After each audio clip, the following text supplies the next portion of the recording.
Hi class, welcome back to a new week of ODL. Okay, so how was your term break? I hope you are fine. Okay, seems like our PKPB has been extended, and whatever it is, whether extended or not, I hope stay safe wherever you are. If you were to go out, please mask on, okay, and maintain your SOP. All right. So since now that we are at week 8, supposedly we to do a marketing plan discussion, isn't it? Okay, but it's okay. We replace it with a recorded session first. Next week we will have a live session, okay, and that live session we will be doing progress check. Okay, I'll be doing progress check with you on your marketing plan progress and your operations plan progress, and also your assignment 2, which is due for submission on week 10. Okay, on week 10, that is the week before Christmas. Okay, for your information, we don't have that much break anyway, so you use the time spent well. Okay, since we're still stuck at home, okay, you can use this opportunity to complete all your assessment. All right, so without much further ado, I'll be starting on the operations plan. Okay, my advice for you is, for every time I finish a video lecture, you need to start straight away with the draft. Okay, please don't leave it hanging. Okay, you have a basic idea of a business already, just write down based on the template given to you. Please don't go out of the format of the template given. Okay, and you have a sample as well, so please follow the instruction. Okay, you'll be fine. So what is an operation plan? I've mentioned to you about marketing plan. Okay, on top of that, I promised to give a sample of marketing plan calculation. Okay, and I'll be uploading that in this week's folder on I discuss. So please look through, and with that also you need to look at how you need to calculate using the data from your sales forecast that will be used in your purchase forecast later on in operations plan. Okay, it's okay if you don't understand, later kita akan bincang dalam kelas minggu depan secara live. Okay, if you have questions, get ready your questions. Okay, make sure you read through before you ask the question first. Okay, so now we're going to start operations plan. At the end of this chapter, you'll be able to understand the concept of operation function in business and to prepare an operations plan for their proposed project. Okay, at the end of the day, whatever the outcome, you need to prepare a plan. Okay, so now operation is one important function in a business organization. Why you call it an important function? It's like the heart of a business plan. Okay, this is practically a map or a map or a guide for entrepreneurs, okay, to help the investors or any readers of the business plan to understand, okay, how the product is produced, okay, and how much resources are needed to produce this product. All right, so managing operations is very critical or very crucial in order to ensure that the business is able to produce product or deliver service based on the specification, the quality, and the time specified by the customers. Okay, take for example, if you were to you were to sell sandwiches, for example, your customers ordered 50 sandwiches. Do you have enough resources to make 50 sandwiches? Do you have enough time for you to make 50 sandwiches? Okay, and do you have the ability to deliver the sandwiches? Okay, you may not be able to deliver it because you are the only worker, so you have to think about this. All right, do you have the capacity? Do you have the capability? So basically this is somewhat how you will be how you'll be able to understand, okay, the how operation plans work. Okay, and operations management can be defined as a process, okay, of marshalling business input. Marshalling means gathering business input. Business input means all the resources, okay, the workers, okay, it could be the workers, it could be your capital. When you gather all these inputs, okay, it goes through a transformation process, and from that transformation process, okay, that whole inputs that you have gathered earlier will become an output. Output will be in the form of finished product, okay, that will be sold to the customers. Okay, so the components in operations include as I mentioned earlier, business inputs, okay, transformation process, output, feedback, and the external environment. Okay, what does this mean here? Okay, let's look at this chart right here. Okay, business input, as mentioned to you, would be the money, okay, capital, in the form of capital, people, your labor, okay, people, what else? As I mentioned just now, okay, people, it could be time, it could be money, it could be what else? There are many more, right?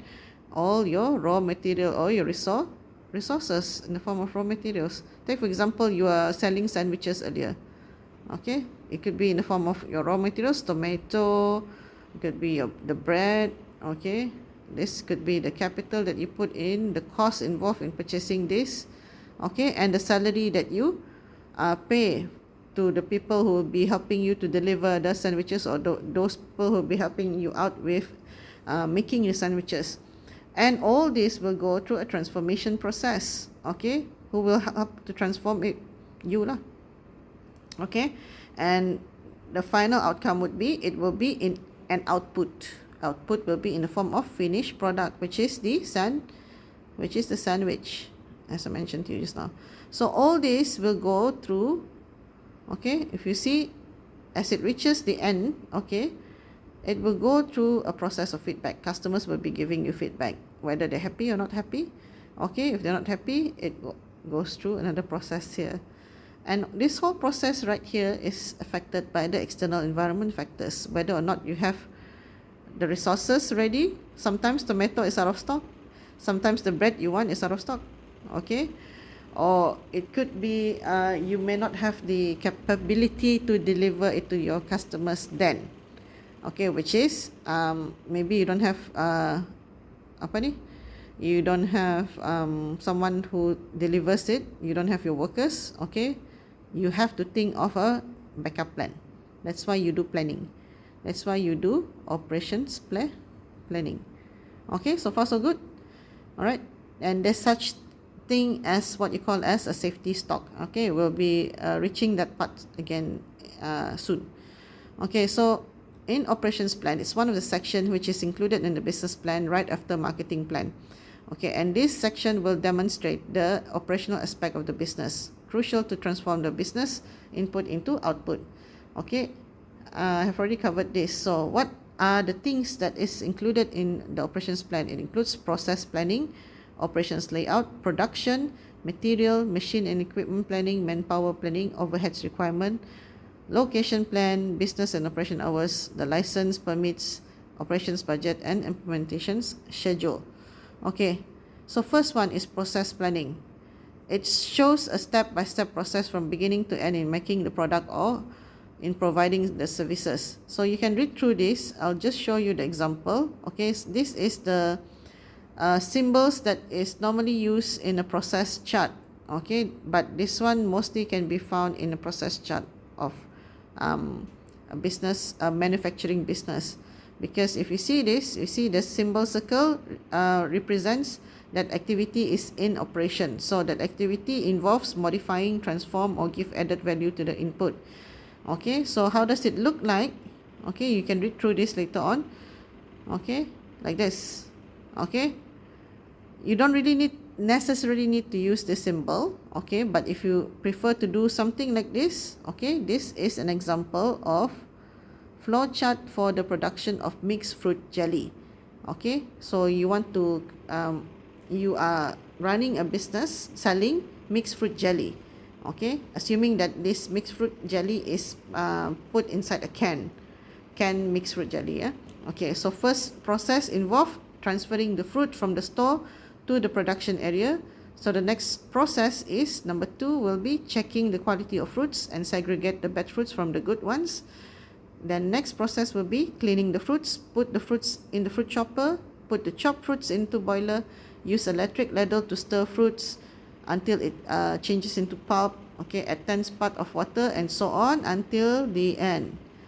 Step by step process from the beginning until the end. So this is your process planning. Easy, isn't it? Okay, so in your case, for example, for your business, if you're running a cafe, for example, if you're running a cafe selling coffees, okay, and also snacks like croissants or maybe cakes and so on, okay, you have to think of the process of the service itself. From the moment your customers enter the store, what do? Okay, get their orders, okay, customers place their orders, and then orders are being sent to the kitchen will cook, okay, all right, kitchen will cook, and then what will they cook based on the orders, okay, if it's based on the orders, then the orders are delivered, once cooked, delivered to the customers finish the food and they will pay and they will check out. Okay, that involves one process. How about the kitchen process, preparing? Do you need to do that also or not? You might need to do that, isn't it? Okay, because there are different processes in the kitchen, like maybe they have to prepare drinks as well. If you want to combine everything also can, I think, but let's see how appropriate it is. Your main service is what? Okay, just put one example of a process chart like this later on. So another example, the earlier example is on product, this one is on services. Okay, you can just do it like this. Okay, read through and try to understand. So that is on process planning. All right, next we'll be looking at the layout. Okay, so some of you may ask later on, Madam, okay, what if in a case that, okay, we don't have a physical store, we only run online store, okay, do we really need a layout?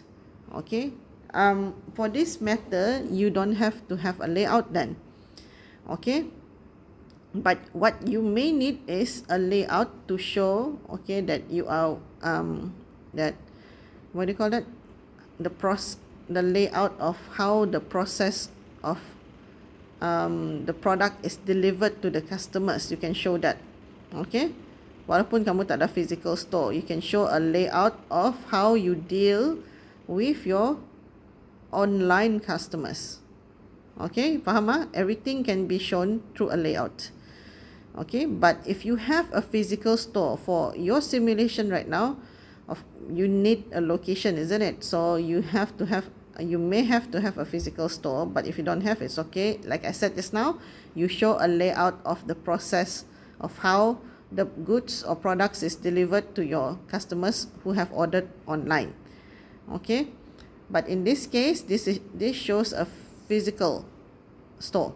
Okay, so it refers to an arrangement of machines. So there are three types of layout here: layout based on process, okay, based on product, and also based on marketing.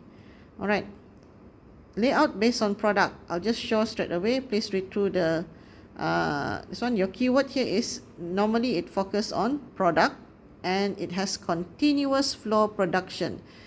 Okay, what does it mean, continuous flow production? Assuming that you are making a product, okay, calculator, okay, the product focus is calculator.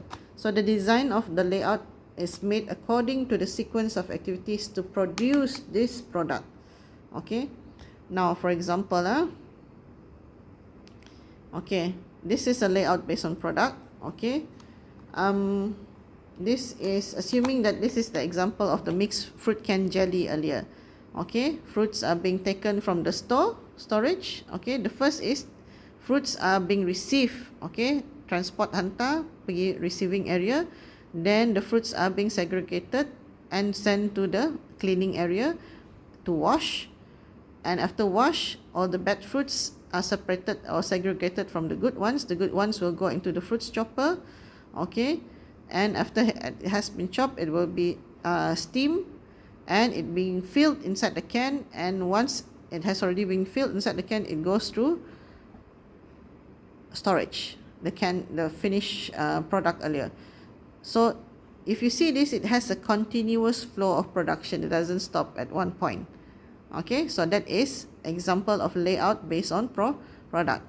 Layout based on process, okay, refers to business that produce several products using similar processes. Okay, and this layout design is based on the similarity of process whereby the machine equipment that perform similar function will be grouped together. Okay, contohnya, in a business that deals with steel workshop or tailor store. I give you a tailor store example, will be nice lah later. So this is a layout based on process of assuming that this is for steel workshop earlier, okay, steel being sent to storage, it goes to drilling machine. Once it goes through a drilling machine, okay, the steel will go through milling.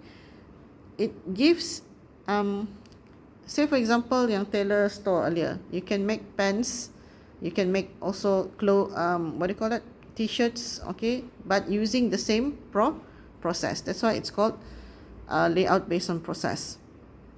Okay, so then we have layout based on marketing. So this layout is designed with the intention to maximize the area available to display goods. So normally you can find this type of layout in supermarkets, okay, right, supermarkets, whereby they put all the produce in with the intention to market the product and maximize the display of the product so that customers will be able to see it clearly. Okay, all right, so that is layout based on marketing. So this is another example of layout based on marketing, which is a layout in a restaurant. Okay, now why you need to have all this layout being shown in your business plan or in an operation plan? The reason why you can see it clearly is because, okay, so that you will be able to see also whether or not that area will become an obstruction to your business later on, the business flow. Okay, say for example, this is the entrance to your restaurant, okay, and there is a small aisle leading to the dining area here. If you notice, there is a cashier machine here, and this is the entrance. If during peak hours, okay, there are a lot of customers coming in, okay, there were a lot of customers trying to come in, and right, highly likely they will flock this area, the entrance. Okay, they will be at the entrance most of the for the most part. So what happens, okay, when someone wants to go out and pay, okay, there will be a long line here obstructing your business. And kitchen, okay, kitchen staff, when they want to send the product or maybe want to send to those any tables outside there, it will become a disruption. It will disrupt the kitchen flow, it will disrupt the operation flow, okay, and that also affects how many customers or how many sales you will be able to make in one day. Okay, so that's the reason why you need to have a layout being planned out in your business plan. Okay, so I hope you understand that it's the same in every type of business as well. Okay, how fast you are able to make the product or complete a product. Then we move on to the most critical part, which is the production planning. Okay, it's important to make sure the business is able to produce output or to provide services that is enough to fulfill the expected market demand or sales. Assuming that, okay, we're approaching Hari Raya, you know, this Hari Raya, there will be a lot of customers orders coming in. So of course you need to have all your resources ready at least by 2 months or maybe 1 month, 3 months earlier. You have already prepared and stocked up. Okay, stock up enough resources for you to be able to come up with the final products, especially for those making cakes or biscuits.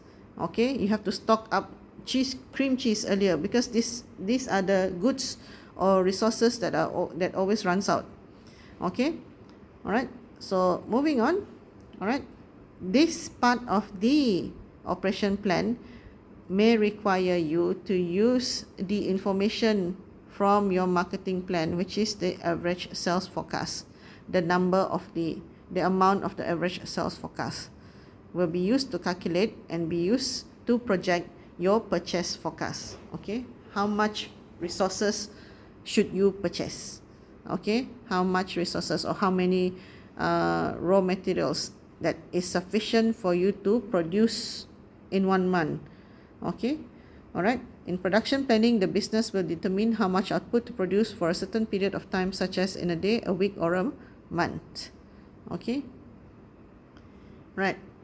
So this is the example of calculation for output per day, assuming that the average sales forecast per month, which this amount can be taken from your sales forecast total too. Okay, and assuming that price per unit of your product, assuming that the product that you are selling is hand sanitizers. Okay, and the price per unit of hand sanitizers of 100 ml costs you about 15 ringgit price per unit.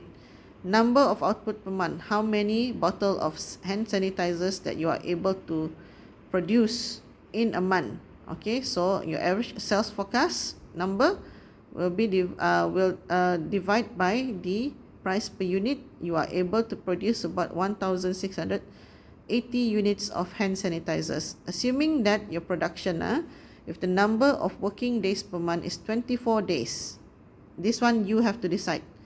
Okay, you have to decide how many working days in a month that you'll be working to run your business, and then the amount of output to be produced per day. Okay, based on this number earlier, 1,680 units, divide by 24 days, working days only. So that means you are able to produce at least 70 bottles of hand sanitizers per day. Okay, from this number you are able to produce. Kalau kamu nak more detail and more specific, how many hours are you able, okay, within, assuming that your working hours per day will be 8 hours. Okay, your working hours per day will be 8 hours. Berapa botol kamu dapat produce in 1 hour, divide it. Okay, I hope you understand that. Okay, if you have any question you can ask. Alright, so that is how you do your production planning. Next, we have to do the material planning. Okay, I will continue this in the next video because it's very lengthy. Alright.